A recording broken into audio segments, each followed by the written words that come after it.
Telangana cricket చరిత్రలో కొత్త అధ్యాయం ప్రారంభమైంది. హైదరాబాద్ క్రికెట్ అసోసియేషన్ తొలి ఫ్రాంచైజీ ఆధారిత టీ20 లీగ్ గా టీజీ20ను అధికారికంగా ప్రకటించింది. ఈ ప్రారంభ ఎడిషన్ లో మొత్తం 8 జట్లు పాల్గొనున్నట్లు నిర్వాహకులు వెల్లడించారు.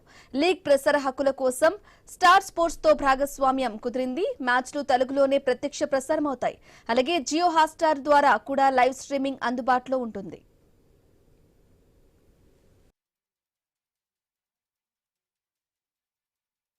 ఇంకొక 1 మంత్లో ఈ లీగ్ స్టార్ట్ అవుతుంది కాబట్టి నెక్స్ట్ ఇమీడియట్గా వాళ్ళకి ప్లేయర్స్ యాక్షన్ ఉంటుంది, తర్వాత ప్లేయర్స్ ప్రాక్టీస్ ఉంటుంది.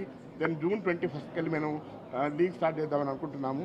సో డెఫినెట్గా 21 days 32 మ్యాచెస్ 8 టీమ్స్ ఒక celebration Rajiv Gandhi international cricket stadium జరగబోతుంది కాబట్టి మొత్తం ఎంటైర్ తెలంగాణ ప్రజానీకానికి, ఎంటైర్ తెలంగాణలో ఉన్న క్రికెట్ అభిమానులకు ఇది ఒక పండుగ వాతావరణంగా ఉంటుందని ఆశిస్తున్నాను.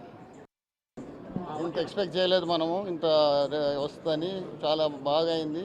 ఇప్పుడు ముందుకు పోయి ఇప్పుడు టోర్నమెంట్ కొంచెం సక్సెస్ఫుల్గా చేసి మీరందరూ కూడా కోఆపరేట్ చేయాలా. ఉప్పల్ స్టేడియంలో 21 days ఉంటుంది. అందరం కలిసి పిల్లలకి భవిష్యత్తుకు చూసుకుందాము, వాళ్ళందరికీ మంచి ఫ్యూచర్ ఉండేటట్టు చేద్దాం.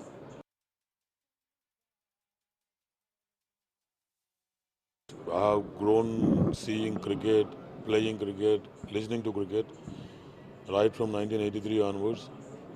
And even incidentally last night also we went to IPL match yesterday, and we are very happy that we won this team, and we would love to participate very actively, aggressively in this. Our company Anvita Group is also sponsoring a lot of players, a lot of tennis players, a lot of mountaineers. So we would love to be part of cricket also now, and I wish TG20 management a very big congratulations, and I wish them all the best for conducting a very honest TG20 league. It is almost a journey started in 2006 actually, and in fact the kind of effort made by the company has been awarded a Guinness Book record also in 2013, and we have been encouraging the rural youth particularly to the scheme for many years. Now this is a privilege to us to be a franchise of Hyderabad for the company.